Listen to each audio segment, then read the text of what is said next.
mayroon pong isang viral video itong si Leviste na kumakalat ngayon sa social media.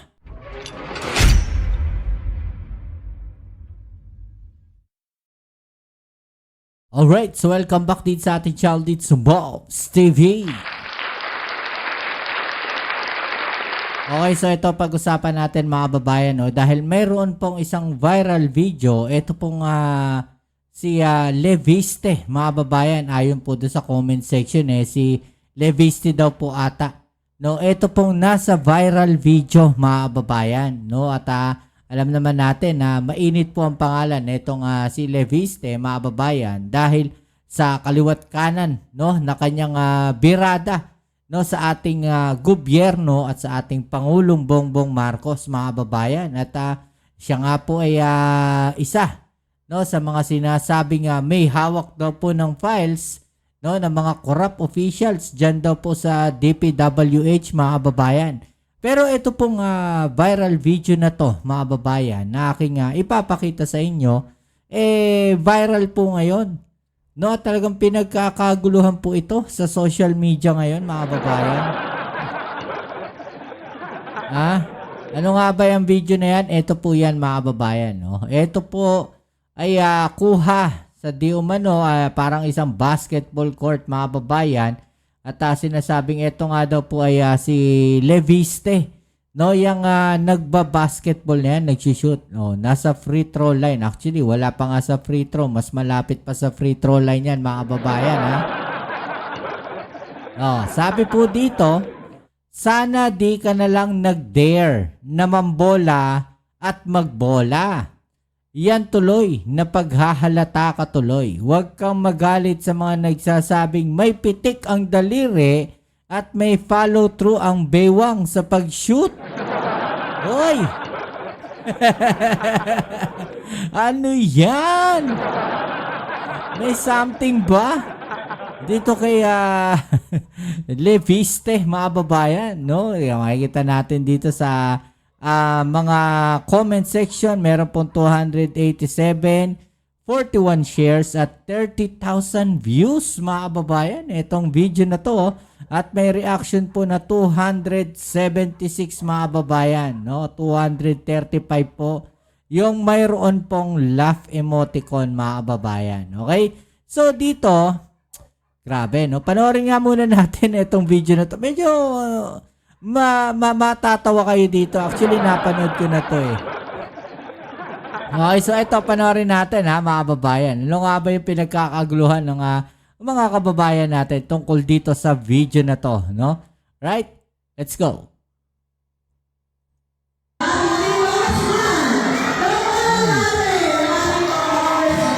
Hoy!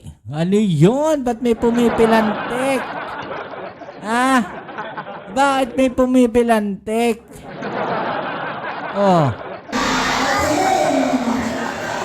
Ano natin? Pwestong pwesto pa lang. Ano yan? Di ba may pilantik mga babayan? Pinagtatawanan tuloy doon sa court.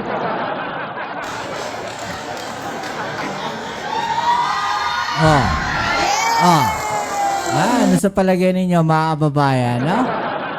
So panoorin pa nga natin, tignan nga natin kayo masyado naman kayo. Baka naman hindi ganong sanay mag-basketball.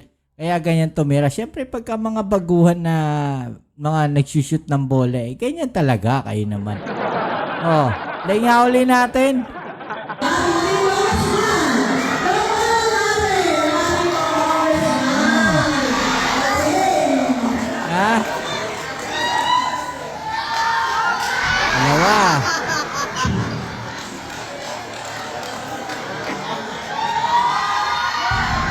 Nakashoot din. Diba? Nakashoot din mga babayan.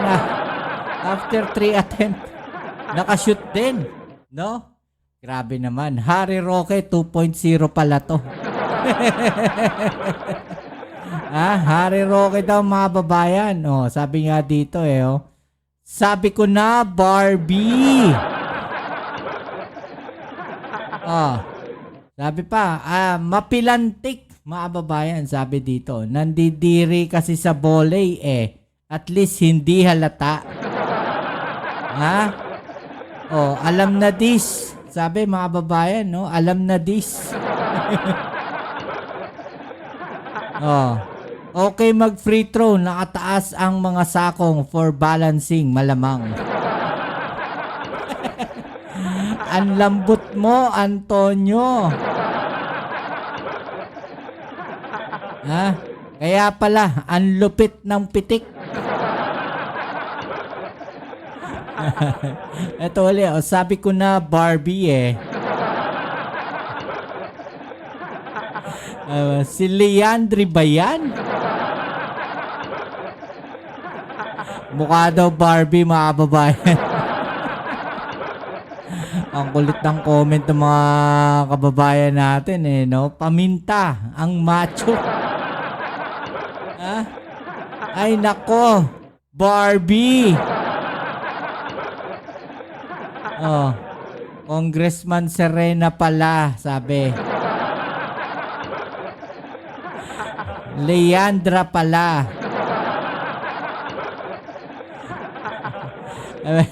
Ito matindi, lipstick pala. Tama na. Grabe naman kayo manghusgado sa tao. Baka hindi lang sanay mag-basketball kayo naman. Pero isa pa nga panoorin nga natin, mga babayan. Medyo natutuwa ako. Bumuelo pa, bumuelo. Oh. Yun.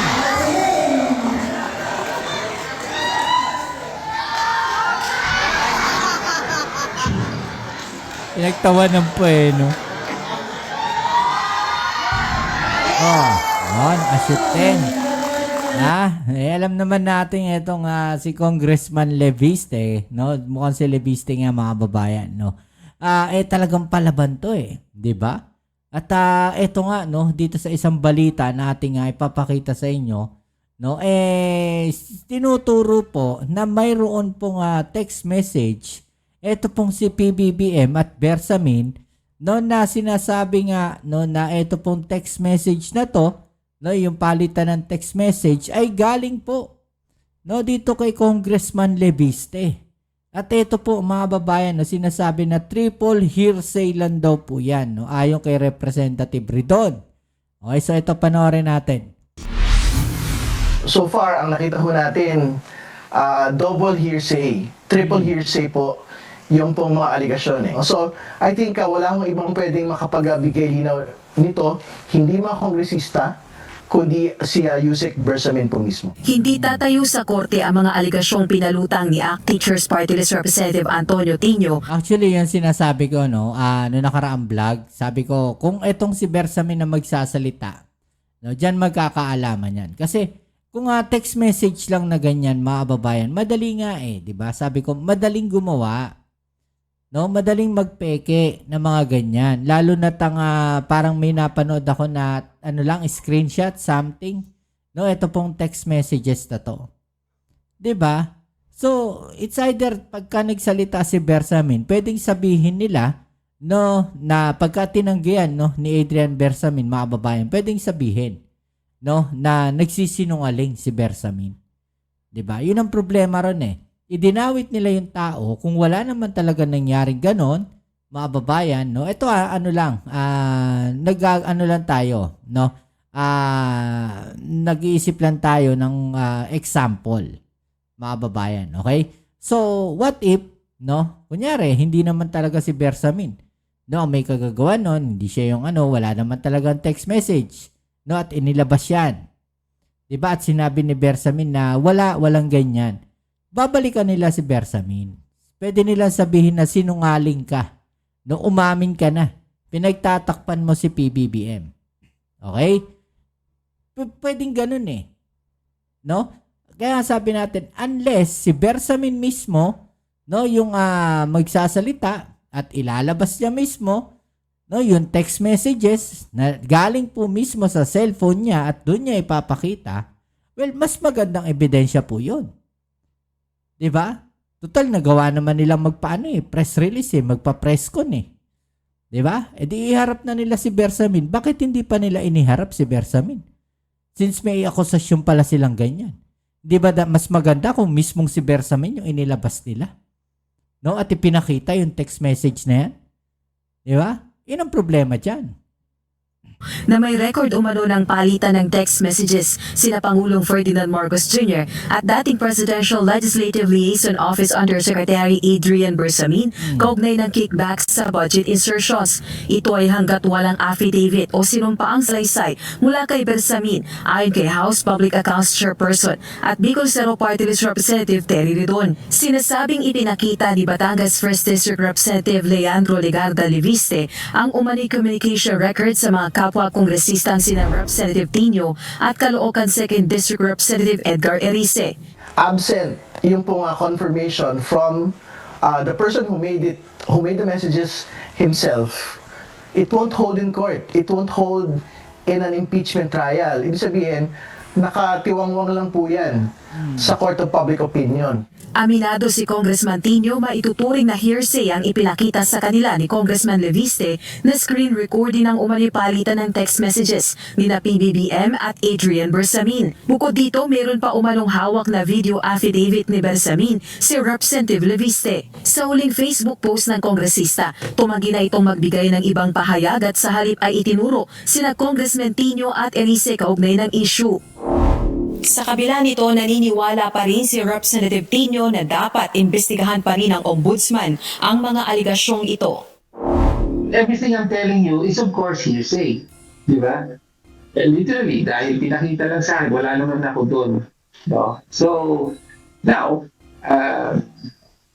may hearsay pero may bahagi rin na may physical evidence and that No? is Hearsay pa rin yun kasi ikaw na mismo nagsabi na wala ka naman doon.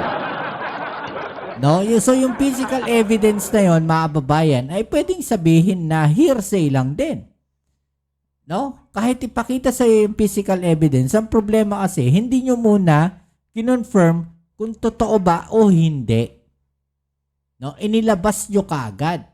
No? Yung info na meron text message. Diba? So pagka nagkataon, masasabihan din kayo na naglalabas kayo ng mga fake news.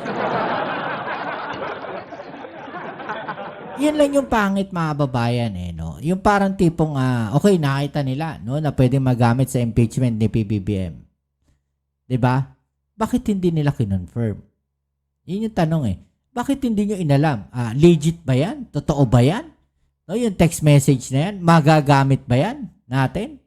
No? Laban sa Pangulong Bongbong Marcos? Laban sa para sa impeachment? 'Di ba? Hindi nila konfirmado mismo Hindi nila mismo confirm. No? Kung totoo nga yung text message na yon. 'Di ba? it's the record, the actual recording of the messages ay dapat na magtuloy ang investigasyon. Partikular na ombudsman, walang pumipigil sa ombudsman na ipatawag gayon mismo si former Undersecretary Bersamin. This is not the first time that he has been named as being involved in the flood control corruption scandal. Ay tugon naman ang Malacanang sa aligasyon ng palitan ng text messages sa pagitan ni na PBBM at dating Undersecretary Adrian Bersamin. Can the palace categorically deny that there is no such communication na palitan ng communication between the President and Yusek Bersamin? Nakita niyo na po ba yung communication? Yung sinasabi niya pong nandito na yung pera and then Nakita niyo na po ba? replied. Nakita niyo na po ba? Sa mga balita po, sinabi po na So, wala pa rin po kami nakita. So, sorry, is that a challenge to those who are claiming that there are such communications to show them? Paano po natin mabibigyan ng katamang-katano ang kasagutan, matalinong kasagutan, kung wala naman po pa tayo nakikita? Si Adrian Bersamin ay apo sa pamangkin ni dating Exactly, mga babayan. 'Di ba? Wala naman silang pinakita No? Sinasabi lang nila na meron. Pero nasan yung actual? 'Di ba? Kung talagang meron, bakit hindi nyo ipakita? No, may problema ba? May ano ba? May issue ba? May babubuking ba? May mabubunyag ba? Naglagay kayo ng aligasyon na nakabitin sa hangin. No?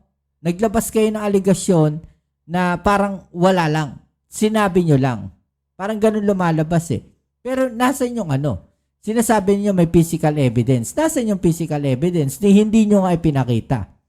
Tapos sasabihin nila wala sila sa posisyon para ilabas yun. Tapos sasabihin naman ni Leviste, mga babayan, nahahayaan na lang sila no, na maglabas o magsalita. Diba nagpapasahan? Pero nasan yung ebidensya? Wala. Hindi nila pinakita.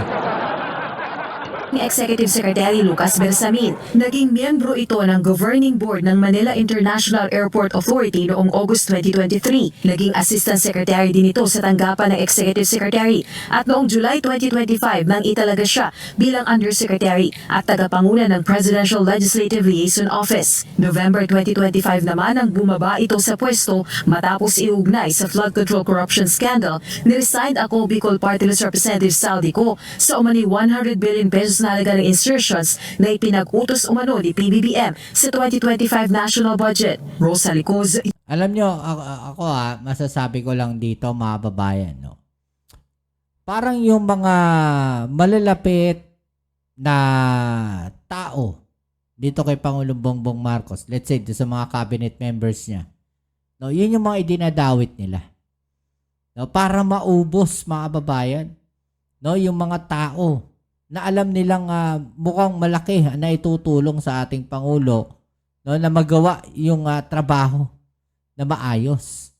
'Di ba? Kasi anong nangyari, nagkakaroon ng ng resignation eh. 'Di ba? So yun yung nakikita ko lang dito mga babayan. Once again, opinion lang po natin 'yan. Wala tayong sinasabi na yun talaga yung mga intensyon, 'di ba? So opinion lang po natin 'yan, okay? So ano pong masasabi niyo dyan mga babayan? I-comment sa ibaba yung mga opinion at atin yung pag-usapan. Alright? So yan muli, kita-kits tayo sa ating next video upload. Ito muli ang inyong Kuya Mobsit Sumbobs TV. Peace. I'm out.